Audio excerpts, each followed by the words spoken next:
Muy buenas tardes, bienvenidos a una nueva emisión de nuestro programa Prevención TV, ya avanzando en la 11ª temporada en el aire.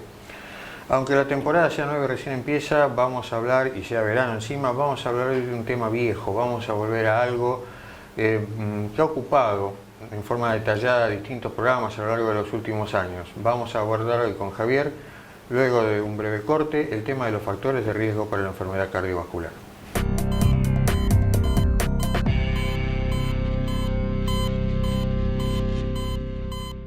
Bueno, tal cual lo dijo Fernando en el primer bloque, hoy vamos a retomar un tema que lo hemos tratado a lo largo de los 11 años en varias oportunidades, pero bueno, siempre como la platea se renueva, así decía de la señora Mirta Legrand, nunca pierden actualidad, hay cosas nuevas referido a los factores de riesgo, entonces nos pareció oportuno hacer en estas jornadas de verano por ahí un repaso de lo más importante de lo que usted no debe dejar de saber sobre los factores de riesgo, cómo detectarlos, o sea, saber precisamente cada uno de ellos qué significa y cómo cuidarse o protegerse de eso.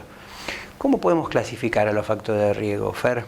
Antes de eso, y discúlpame, Javier también decía algo es cierto, tema viejo pero hay cosas nuevas, ¿no? Hay algo estadísticamente comprobado en el mundo de la cardiología, la gente soltera o la gente que no tiene pareja tiene chance de morir más joven. En general es por el ritmo de vida que llevan, descuidado y demás, ¿no? Pero también cuando uno empieza a ver factores de riesgo, uno lee por ahí que el cónyuge es un factor de riesgo. No es un chiste, ojo. ¿Por qué el cónyuge puede ser un factor de riesgo? La platea femenina masculina. Debe estar apagando el televisor en este momento. ¿Por qué el cónyuge puede ser un factor de riesgo? Porque uno no lo considera. Se sienta usted delante del cardiólogo, yo tengo esto, esto y esto. Pero rara vez alguien dice, doctor, mi marido fuma.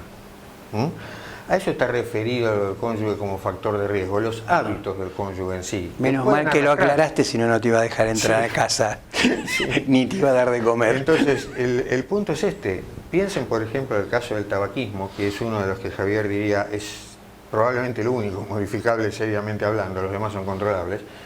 Hay 5.000 muertos por año por fumadores pasivos, siendo fumadores pasivos. Distinta índole, por supuesto, el tabaquismo no abarca solamente la faz cardiovascular. Pero con esto les quiero decir, hay veces que cuando uno se tiene que sentar a pensar delante del cardiólogo cuáles son mis factores de riesgo, o lo tiene que pensar uno, si el cónyuge fuma, eso hay que tomarlo como un factor de riesgo más. Otra cosa es cuando dicen, por ejemplo, antecedentes familiares. Sí, mi papá murió del corazón. Bueno, ¿a qué edad murió tu viejo? Primera pregunta. Porque una cosa es la genética y otra es que en realidad, y cuando hablamos de genética en general, tenemos que pensar en todo lo que los padres tuvieron antes de los 65. ¿Estamos? Lo que cuenta después ya es otra historia, lo que pase después. Pero puede ocurrir que no sea la genética en sí, sino que yo traigo malos hábitos de la infancia. Porque en casa de mis viejos se fumaba, en casa de mis viejos se comía comida chatarra, en casa de mi viejo esto, en casa de mi viejo el otro. Entonces hay veces que en realidad no es la genética, sino el mal hábito adquirido desde chico. El mal hábito, entiéndase, alimenticio, ese tipo de cosas, ¿no? Desde ya. Entonces esas son cosas que uno tiene que plantearse, pensarlas, al momento en que uno va a ingresar al consultorio. ¿El papá tenía... Hoy día hay un poquito más de conciencia respecto a esto que está diciendo Fernando, el tema del cigarrillo dentro de la casa y demás. Creo que se respeta mucho más eso, porque sabe que, bueno, el fumador, si se quiere joder, se jode solo y no tiene ningún derecho de joder al resto de la familia, ¿no? Entonces, obviamente que por ahí se toma y quiere fumarse su cigarrillo, sale al patio o se va a la vereda de la casa y se fuma el cigarrillo, respetando un poco el tema de la familia para no estar sabiendo que él está contaminando el ambiente con humo y el humo es el responsable de todo lo que viene atrás del cigarrillo, ¿no es cierto? Esto que hablamos del mal hábito familiar, la gente que hoy fuma normalmente es hija de fumadores. En aquellas casas donde no se fuma es muy raro que los hijos fumen. Puede ocurrir, pero es raro, es más excepción que regla hoy. Bueno, la pregunta inicial ya que hablamos de los factores de riesgo. Sí. Bueno, los factores de riesgo, tal como dijo Javier en un principio, algunos los podemos modificar, otros no. Cuando hablamos de la modificación, el único que realmente adquirimos por nuestra cuenta y podemos desechar por nuestra cuenta es el tabaquismo. En todos los demás factores de riesgo que vamos a ver, puede mediar realmente la parte genética, puede mediar alguna condición física con la que tengamos, con la que simplemente no la podamos eliminar, no la podamos curar, pero al menos sí la podemos controlar. Uno de ellos es el sedentarismo, por ejemplo, que nosotros podríamos trabajar sobre eso. Alguien que es sedentario, hoy se considera un paciente sedentario aquel que no consume más de 2.000 calorías en el mes, o que gasta menos de 200 calorías por día. Entonces, eso se considera un paciente sedentario. Bueno, y uno debería interrogar al paciente respecto a su actividad física, qué es lo que hace, qué es lo que no está haciendo. Y bueno, ese sería un factor de los modificables. Ponerse más activo, hacer caminatas, hacer alguna actividad física que le agrade, jugar al tenis, recreativas. Bueno, en ese sentido, uno cuando tiene, por ejemplo, un paciente delante que habitualmente quiere perder peso, suelen plantearle a uno las dietas.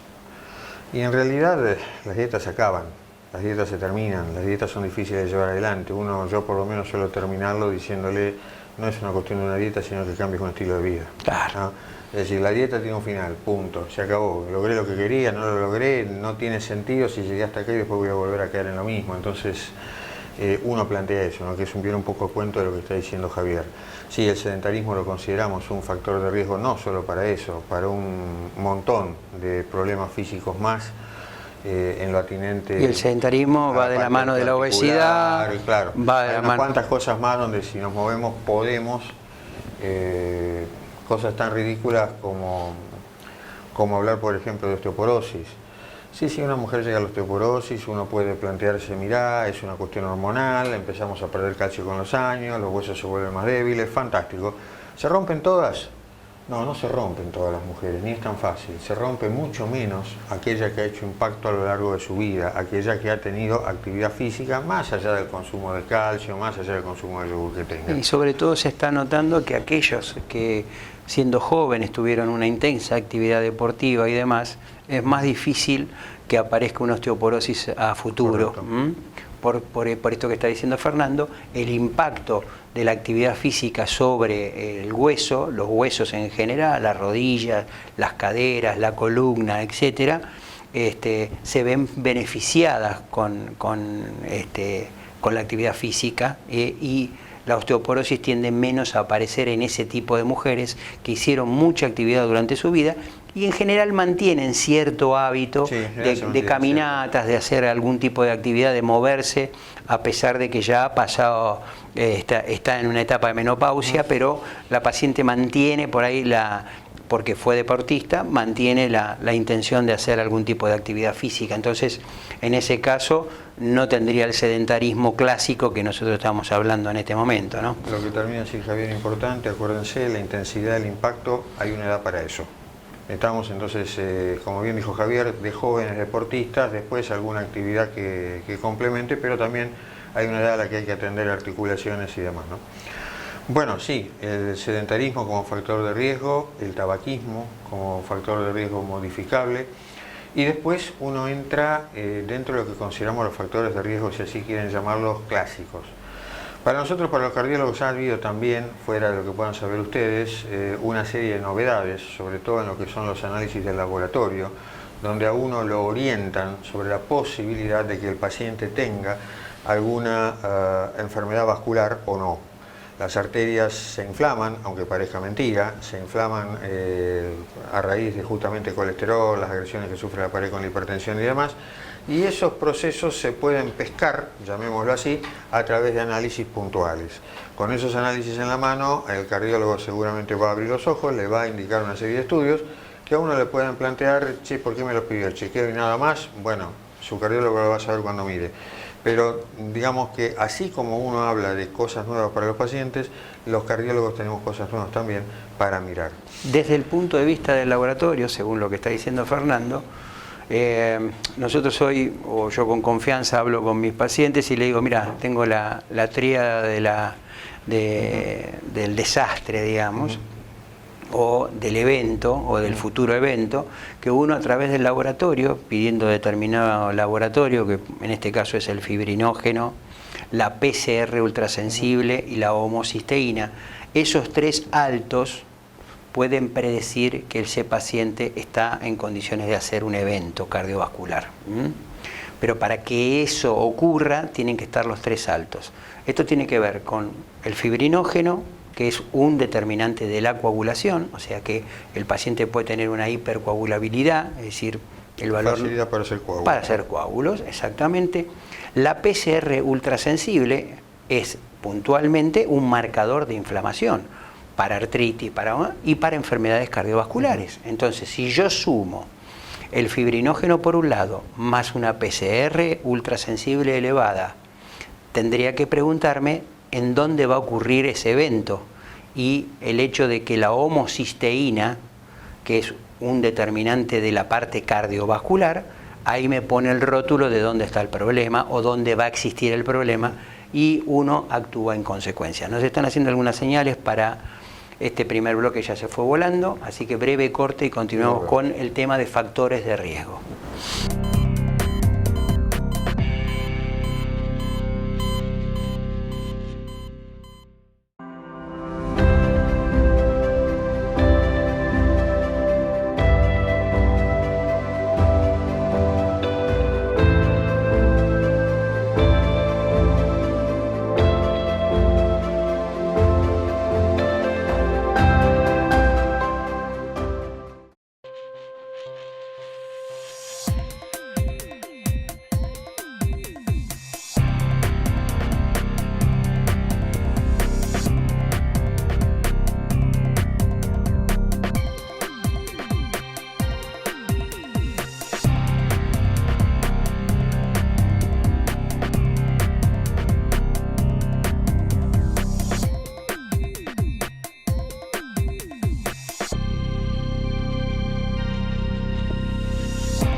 Bueno, volvemos del corte. Javier había terminado nombrando 3 determinaciones de laboratorio que al médico... Los 3 jinetes del apocalipsis. En general el médico lo pone en la orientación de que algo anda mal.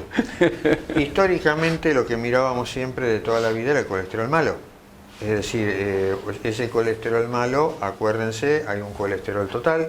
El colesterol es algo muy importante en las primeras etapas de la vida, porque forma parte de la membrana de un montón de células, forma parte de la síntesis de un montón de hormonas, enzimas, cosas que vamos a necesitar para crecer adecuadamente. O sea que es necesario. Es necesario, eso es una cosa que no está por estar ni está exclusivamente para hacer daño. Pero con los años, cuando los metabolismos se empiezan a alterar por un lado, cuando uno incurre en una serie de conductas inapropiadas, alimenticias por supuesto por otro, ese colesterol que se empieza a acumular trae problemas. El colesterol malo es una de las 2 formas que tenemos de colesterol. En realidad no es colesterol, es uno de los 2 vehículos que transporta el colesterol. El colesterol bueno, HDL, H de hígado, lo lleva al colesterol al hígado para que ahí sea metabolizado y eliminado. El colesterol malo, el Capicúa, el LDL, ese en cambio lleva el colesterol directamente a la pared de la arteria. Ese colesterol malo tiene una serie de graduaciones, si quieren llamarlo así, depende del paciente que estemos analizando. Hay un valor normal, entre comillas, para ese paciente. Si el paciente vivió alguna vez un evento vascular, bueno, entonces ese colesterol malo no puede pasar de 100. Y dependiendo las normativas que tengamos, 100 dejándole un número redondo al paciente, puede ser 70, puede ser incluso 50. Puede ser más bajo. Puede ser bastante El más objetivo bajo. primario sería menos de 100. Sí. Pero cuanto más bajo, mejor y más protección tiene ese paciente. Hay estudios que demuestran que ya, por eso hacía la distinción de que el colesterol es necesario en las primeras etapas de la vida, porque uno también se puede plantear cuando llega al cardiólogo, tengo 90 de colesterol total. ¿Me va a pasar algo? La respuesta es no. No. La respuesta es no. En todo caso, si las pastillas van a hacer mal, no es porque el colesterol esté bajo. Traen otra serie de problemas o no los traen, pero eso estará en sus síntomas y en lo que su cardiólogo le comente. ¿Qué pasa si no tengo problema vascular? Nunca lo tuve. Bueno, ese colesterol malo usted puede hacer lo que absolutamente quiera hasta que llegue a un nivel de 140. Si el colesterol malo está en un nivel de 140, ojo, ponga el pie en el freno, es el momento de pensar en dieta y ejercicio. Empezamos a controlar qué es lo que estamos comiendo, Claro. Y como tratamos- primera medida. Sí, y de ahí a dejar el sedentarismo en todo lo que se pueda. Se dice fácil por ahí, porque hay que buscar el horario, hay trabajo en el medio, por ahí no es fácil empezar de golpe, pero hay que tratar de ir encaminando esto. Y si usted cruzó la barrera de los 160, directamente sí o sí, aparte de la dieta, aparte de la gimnasia, van las pastillas. Entonces, ese es a grande rasgo la escala de cómo nos movemos con el colesterol. Está la otra parte. ¿Para qué sirve el colesterol bueno? El colesterol bueno es importante porque justamente lo agarra el colesterol circulante, lo metaboliza a través del hígado y del hígado lo elimina a través de la materia fecal. Entonces, el colesterol, el HDL, ese famoso HDL, es un factor protector. Cuanto más alto yo tengo el HDL, menos chance de tener un evento cardiovascular tengo. Ahora, después hay otras fracciones que nos preocupan, que son los triglicéridos. Los triglicéridos tienen un determinado nivel, hasta 150 es normal, por encima de los 150 podemos tener problemas. ¿Problemas de que se nos tapen las arterias? No. En general, el problema viene cuando los valores de triglicéridos pasan los 200, 250, 300. Hay gente que vienen con 600. ¿Cuál es el gran problema de la hipertrigliceridemia? La pancreatitis, que es una entidad tan o más grave que un infarto. Si Para que tengan una idea, es de terapia intensiva, sí, obviamente. El páncreas es un órgano que uno piensa rápido: páncreas, insulina, diabetes. Esa es una parte, es la parte que nosotros llamamos endocrina, hacia adentro, endo. Pero el páncreas tiene otra función que es exo, hacia afuera, exócrina. ¿Qué quiere decir esto? Que participa de la digestión. El páncreas fabrica enzimas que ayudan a digerir los alimentos. Cuando el páncreas se inflama, ¿qué pasa? ¿Me llené de insulina? No. Las enzimas digestivas del páncreas salen de su cauce natural y empiezan a digerir todo lo que hay alrededor, empezando por el propio páncreas, estómago, peritoneo. Es decir, esa entidad se llama pancreatitis. Es un auténtico desastre que normalmente requiere que uno tenga que abrir la panza, que uno tenga que poner drenajes y se puede infectar, por supuesto, y va en juego la vida. Tenga la edad que tenga, va en juego la vida. Como dijo Javier, es una entidad de terapia intensiva. Entonces, no es un tema menor cuando empiezan a subir los triglicéridos que uno haga la consulta. ¿Tiene algún otro problema los triglicéridos? Sí, hay por lo menos 2 o 3 más. Que no teníamos un colega que hacía una pequeña broma. Salamir y Sarator. Correcto, Salamir, decía él, por el salami. Sarator, es una marca para el colesterol. Y con eso preveníamos tener colesterol elevado y en este caso prevenimos también una pancreatitis. Pero el Tano terminó con la pancreatitis. Por supuesto, tuvo la pancreatitis, no tuvo algo simple. Como todos los profesionales en general, siempre se nos complican más las cosas a nosotros que al resto de los mortales. Bueno, así que aquella frase se hizo famosa en aquella época, Salamín y Sarator. El punto es que el triglicérido puede traer 2 o 3 problemas más.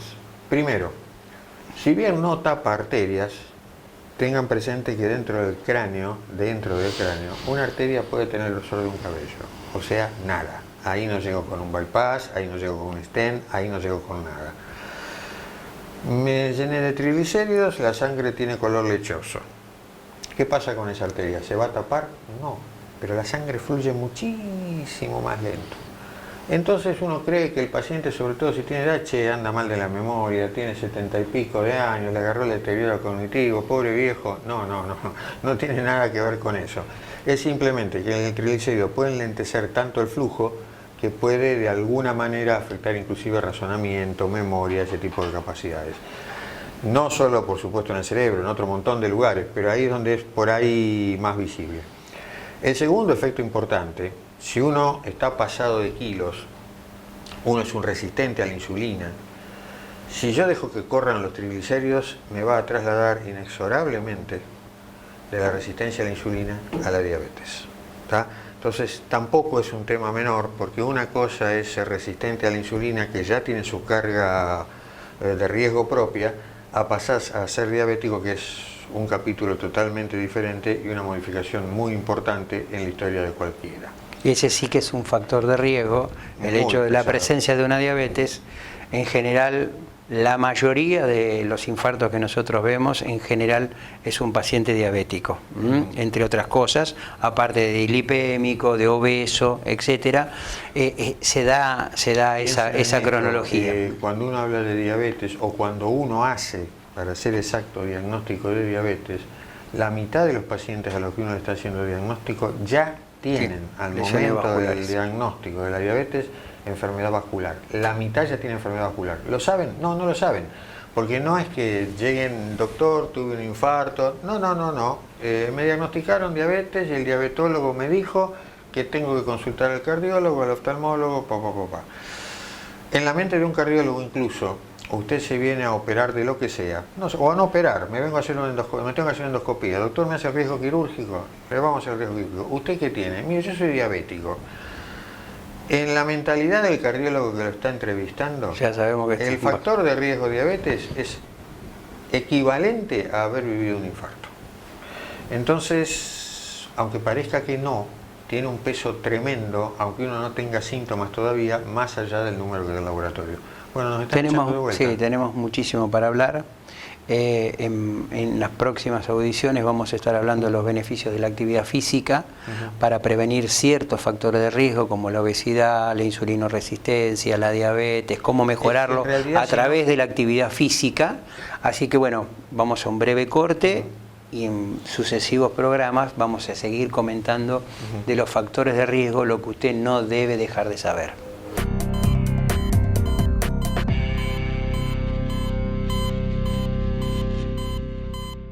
Bueno, lo que pudiera decir antes de cerrar, sumándome a lo que dijo Javier, si no alcanza para prevenir, por lo menos ayuda y mucho para tratar.